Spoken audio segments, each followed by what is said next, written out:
Dr. Neda Rahman. No, she is going to talk on the role of preservatives in ocular surface disease in glaucoma patients. Good afternoon, everyone. Today I'm going to present on to study the role of preservatives in dry eye disease in glaucoma patients. I have no financial disclosures. Ocular surface disease represents a spectrum of disorders that affect the surface of eye. Dry eye syndrome is one of the most common ocular surface disease, ranging from 5.7 to 21.6%. Dry eye disorder is characterized by inadequate synthesis of tear film to moisturize the ocular surface. Symptoms of dry eye disease include sensation of dryness, redness, tearing, irritation, burning, foreign body sensation, light sensitivity, and intermittent blurred vision. Prolonged use of preserved topical medications have a toxic effect on the ocular surface, resulting in dry eye. Glaucoma is one of the leading causes of blindness worldwide with a prevalence of 3.54%. It's a progressive optic neuropathy, and the primary treatment for this disease is topical anti-glaucoma medications. The probable correlation of dry eye and glaucoma is due to possible role of preservatives like benzalkonium chloride, which is present in anti-glaucoma medications. Therefore, glaucoma patients are at an increased risk to develop ocular surface disease, as glaucoma patients are usually treated for long duration with preserved topical drugs. Glaucoma treatment causes chronic inflammation or aggravates a concomitant ocular surface disease. Ocular inflammation may manifest as early as 3 months after initiation of anti-glaucoma therapy. Prevalence of dry and primary open-angle glaucoma varies from 11% to 100% depending upon age, sex, and ocular hypotensive medication. Holloway et al. Defined glaucoma therapy-related ocular surface disease as imbalance of the ocular surface homeostasis caused by the toxic effect of chronic topical medication, which leads to tear film instability, epithelial damage, and inflammation. The aim of my study is to evaluate the role of preservatives in dry eye disease in glaucoma. Material and methods. This is a prospective hospital-based study on topically treated glaucoma patients attending tertiary care center in Jharkhand between December 22 to June 2023 who underwent detailed glaucoma and dry eye evaluation. 19 patients were evaluated, out of which 11 were male and 8 female between the age group of 45 to 70 years.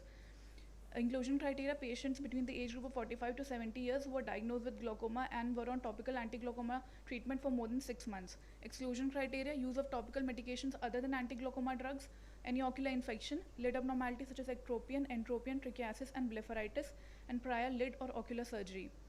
Dry evaluation was done using Schirmer test 1 and 2, tear film breakup time, and tear meniscus height. This is a diagram photograph showing Schirmer test 2, tear film breakup time, and TMH tests. Results of my study: sex distribution of the study group was 57.9% of the participants were male and 42.1% were female.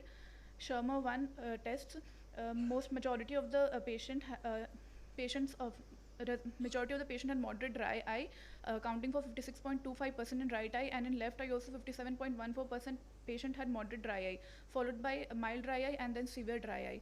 Schirmer 2 tests: 78.5% patients had abnormal Schirmer 2 in right eye and 68.5% had abnormal Schirmer 2 in left eye.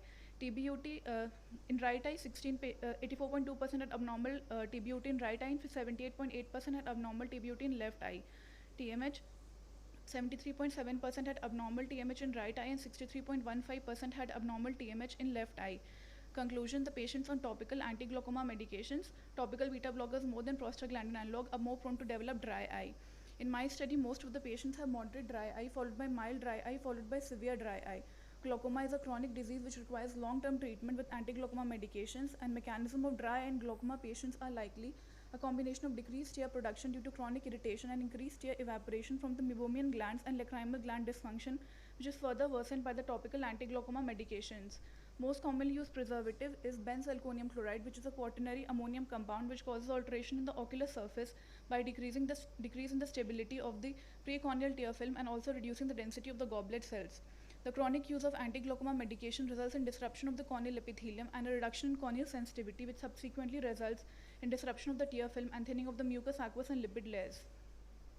Ocular surface disease in glaucoma patients can reduce the glaucoma medication compliance and will ultimately reduce the quality of life.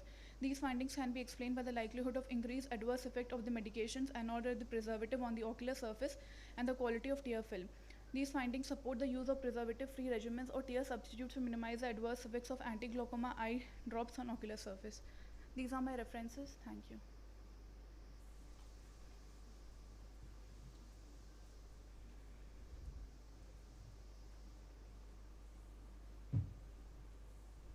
So you say it is a mixed, both evaporative as well as request efficiently.